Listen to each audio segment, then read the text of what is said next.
Ang pag-aaralan natin ay ang tema natin ay ang muling pagkabuhay. Maundas na para mapatay sa atin naman ang muling pagkabuhay. Yun ang ating pag-aaralan. Buksan po natin ang unang Korinto chapter 15 verse 42.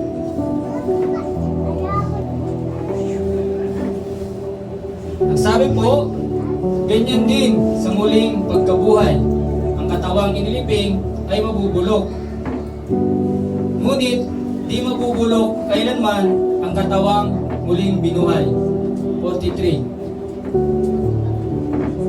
Pangit at mahina ng ilibing, maganda at malakas kapag muling nabuhay. 44. Inilibing na katawang panlupa, muling mabubuhay bilang katawang panlangit. Kung may katawang panlupa, mayroon ding katawang panlangit. Ang tema po natin ay tungkol sa muling pagkabuhay.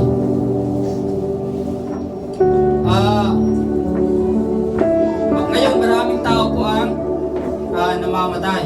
At siyempre, papunta rin tayo doon.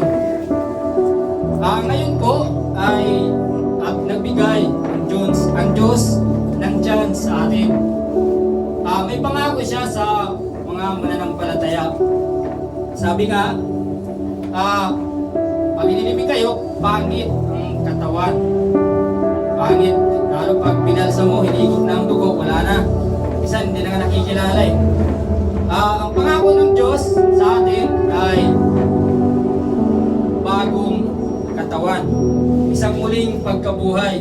Sabi ay papalitan ng katawang panlupa. Ang katawang panlupa, papalitan ng katawang panlangit. Kasi po ang katawan nating panlupa ay ano yan? Puno ng kahinaan. Puno ng kapintasan. Minsan nga sa atin kahit Kristiyano na, minsan sabi, nakakapala tayo. Nagsuta yung mga ng tao. Minsan, narakot mo sige. Ay, kaya ito. Kanina kay pag-inanak. Kaya tayo, Kristiyano. Sa katawan natin, ay napakaraming kapintasan. Kaya nga, gusto ng Diyos, napalitan ito isang maluwalhating katawan. Isang katawan na perfecto. At siyempre kasama na doon ang magagandang bagay, katangian, karakter. Kasi kung sa katawang panlupa ay wala kang nga hanapin na sabi ni pinagsabi nga na ang isang tao huwag kang umasa gagawa ng puro kabutihan. Talagang papanyayan kasi katawang panlupa lang, mahina, marupok, kaya papalitan. Muling pagkabuhay. Pero alam niyo po ba na hindi tayo lahat mamamatay? Buksan natin ang 15, yan. Unang Corinthians 15 verse 51. Ang sabi po,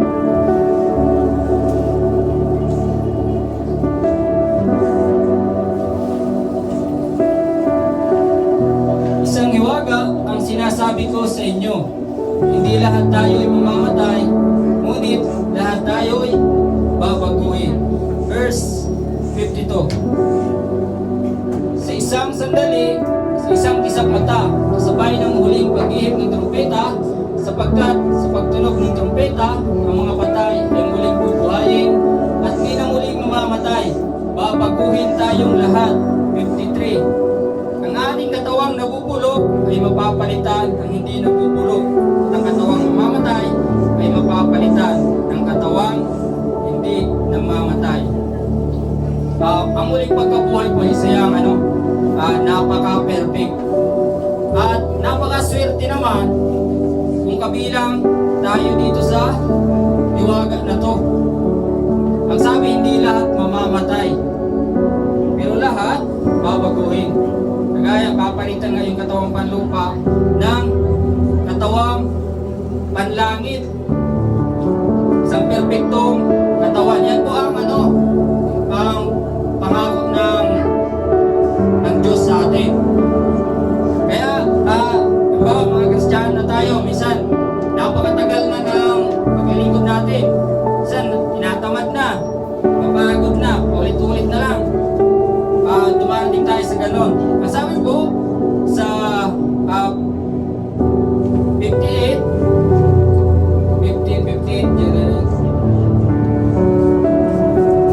ang sabi po, kaya nga mga minamahal kong kapatid, magpakatatag kayo at huwag matinag, maging masipag kayo sa paglilingkod sa Panginoon. Dahil alam nyong hindi masasayang ang inyong paghihirap para sa Kanya. Ang paglilingkod natin at pagpapakahirap sa Panginoon, hindi po yan masasayang. Dating ang araw na ang award na yan, ang gantimpala na buhay na walang hanggan at isang bagong katawan, itong mga paglilingkod natin, itong mga ginagawa, ayan po ang natin, award. Yung buhay na walang hanggan, isang perfectong katawan na panlangit, isang katawang hindi mamamatay, isang katawang walang kapintasan. May napanood po akong sa vlog, sa YouTube. Ang niya, si Papa Kurot. Papa Kurot, ang YouTube channel niya. May vlog po siya patungkol sa 12 apostol, kung paano po namatay. At siyempre, kay mga YouTuber din ng iba, siguro ng iba nakapanood na rin ito. Yung patungkol po sa kamatayan ng 12 apostol. Ang po doon, ang kamatayan, may prinito sa langis, kumukulong langis, may pinako ng pabaligtad, may tinurtyon, may pinahila sa kabayo hanggang magkalasog-lasog ang katawan. Sa pong brutal na kamatayan, sa kamatayan na napakasakit. Ginawa po nila lahat yun. Ang sabi ng ipapakurot, hindi mahalaga ang kanilang kamatayan. Ang mahalaga ang kanilang pinaniniwalaan. Ang pinaniniwalaan po nila yung muling pagkabuhay. Kahit mamatay man, muling silang bubuhayin. Sabi nung vlogger, kung isang kasinungalingan ang kanilang pinaniniwalaan, hindi nila itataya ang kanilang buhay. Pero susungin mo ang isang lugar na hindi mo alam kung anong panganib. Ibig sabihin, ang muling pagkabuhay ay napakatotoo. Pero hindi mahalaga ang kanilang kamatayan. Ang mahalaga ang kanilang pinaniniwalaan. Napatunayan nila sa sarili nila na ang Panginoong Hesus muling nabuhay. At kaya niyang ibigay sa atin din ang muling pagkabuhay. Sabi nga ni Pablo, nagpakita siya sa sa mga apostol, sa 500 na mga kapatid, at sa iba pa. Isang pagkabuhay na totoo. Siyempre, marami naman sa atin mag-aalinlangan. Totoo kaya? Pag namatay ako, muli kaya akong mabubuhay. May nagpatunay na po niyan ang mga apostol. Hindi nila itataya ang kanilang buhay kung ang kanilang pinaniniwalaan isang sinungalingan. Ganun din tayo. Nandito tayo sa pag-asa na yan. At nabubuhay tayo sa pag-asa. Sabi ni Pablo, sa muling pag-asa na, buhayin din. Muling buhayin din. Kagaya ng pagkabuhay ng Panginoong Hesus. Walang tao na gustong maglaho na lang at hindi na umiral. Lahat tayo sa isip natin, gusto natin sana manatili na lang. Ayan po ang ibibigay ng Diyos sa mga mananampalataya. Amen ba? Hip hip. Pray. Okay pa. Hip pa. Sabi ni sige, tuloy natin.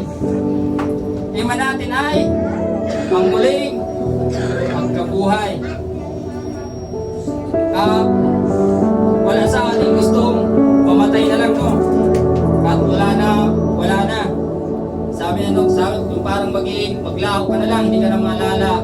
Ang gusto ng Diyos, magpatuloy ang kanyang mga nilikha. Matapos man ang buhay natin, sumampalataya tayo sa Panginoong Hesus, tinanggap natin at nagsumikap ang nabubuhay. At hindi perfect, tumakat sa layunin ng Panginoon at manatili na hindi nang mabag niya, bibigay ng Panginoon yun. Magtapos man ang buhay natin sa mundong ito, ay bubuhayin niya tayo. At hindi lang yun.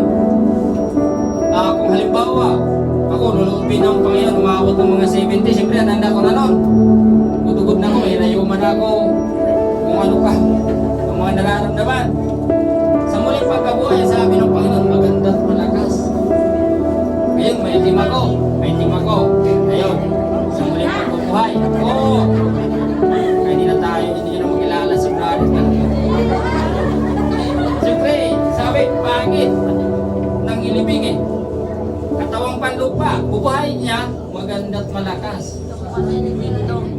Na maganda, puti na. Ngayon, may itim. Siyempre, hindi naman natin alam, may mga hindi naman magaganda, magwapo. Siyempre, pag ginano ng Panginoon, perfect na. Yun sabi, maganda at malakas. Kung mananampalataya ka tapos hapuon ka, sa muling pagkabuhay, wala na. Malakas na. Lahat ng kapintasan ng katawang panlupa, aalisin yan sa muling pagkabuhay. Kaya nga, papalitan eh. Kasi, hindi po pwedeng makapasok ang katawang panlupa sa kanila langit. Kasi marumi po ang katawang panlupa ng tao. Kaya nga, papalitan niya para maging karapat dapat sa bagong daigdig eh. Papalitan kasi, hindi pwede doon ang katawang panlupa. Banal po ang mundo ng Diyos na paglalagyan. Kaya ibibigay niya rin ang katawang panlangit sa bawat isa. Yun, sabi ko kanina, hindi na tayo doon mamimintas. Kasi pagkatawang lupa, minsan namimintas tayo. Sabi nga, aminin. Diba? Aminin, namimintas sa bawat isa atin. Diba? Minsan, si kapatid, pagkaharap,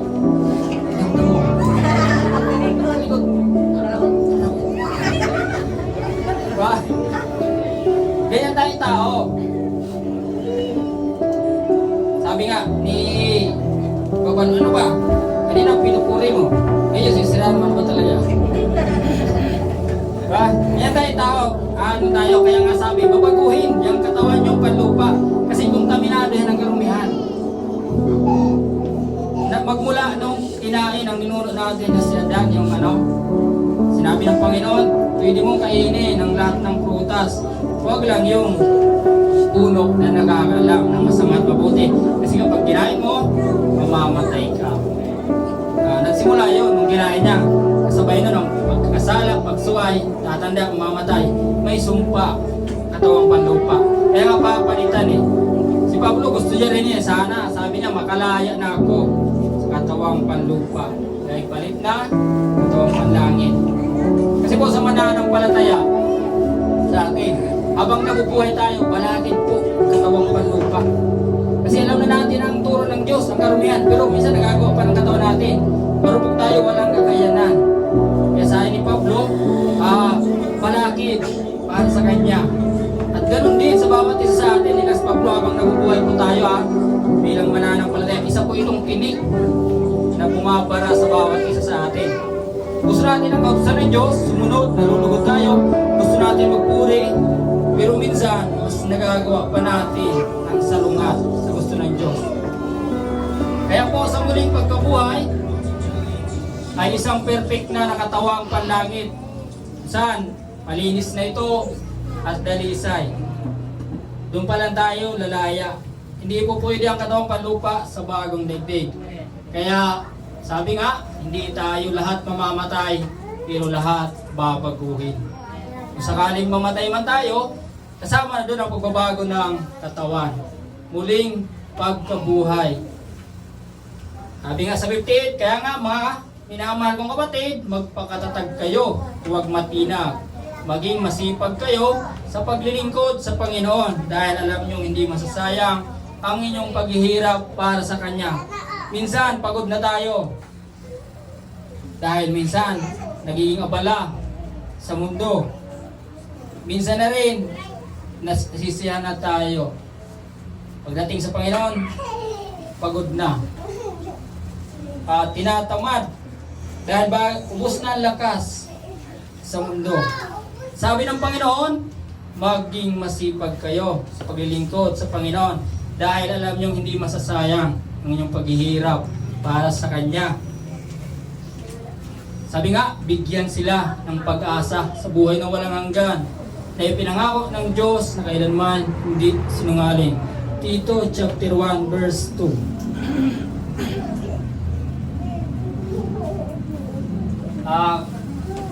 Sabi nga, palagi na lang natin naririnig, pero napakagandang pakinggan naman.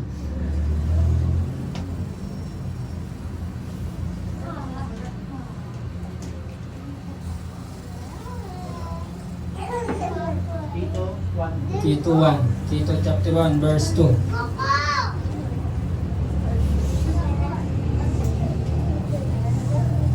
At bigyan sila ng pag-asa sa buhay na walang hanggan bago pa likhain ng sanlibutan.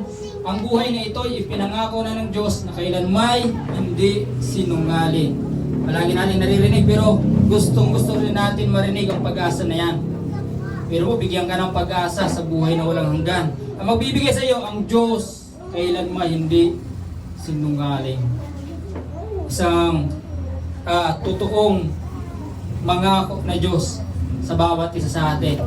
Kaya yun, habang nabubuhay tayo, patuloy lang sa Panginoon. Sabi, magpakatatag, huwag matinag. Maging masipag sa paglilingkod sa Panginoon. Hindi masasayang yan. Dating ang araw, balansihin natin yan sa Panginoon. Kung naging dapat tayo, buhay na walang hanggan, isang perpektong katawan. Sabi, sa bagong langit at bagong daigdig, wala nang sakit, kamatayan, dalamhati, paghihirap. Yan ang kakamtan ng magtatagumpay. Ako magiging Diyos niya at siya naman ang magiging anak ko. Yan, tayo po ay mukat manalangin. Amang Diyos na dakila, salamat sa pag-asa, Panginoon. Binigay mo sa bawat isa sa amin. Tapos man ang buhay, ang bawat isa sa amin ay ikaw ang Diyos na hindi sinungaling na nagbigay ng pag-asa sa bawat isa sa amin. Patuloy, Panginoon, na sa nanghihina naming pananampalataya ay patatagin mo, Panginoon. Muli, Panginoon, na buhayin mo ang natutulog na puso na paglilingkod sa iyo, Panginoon.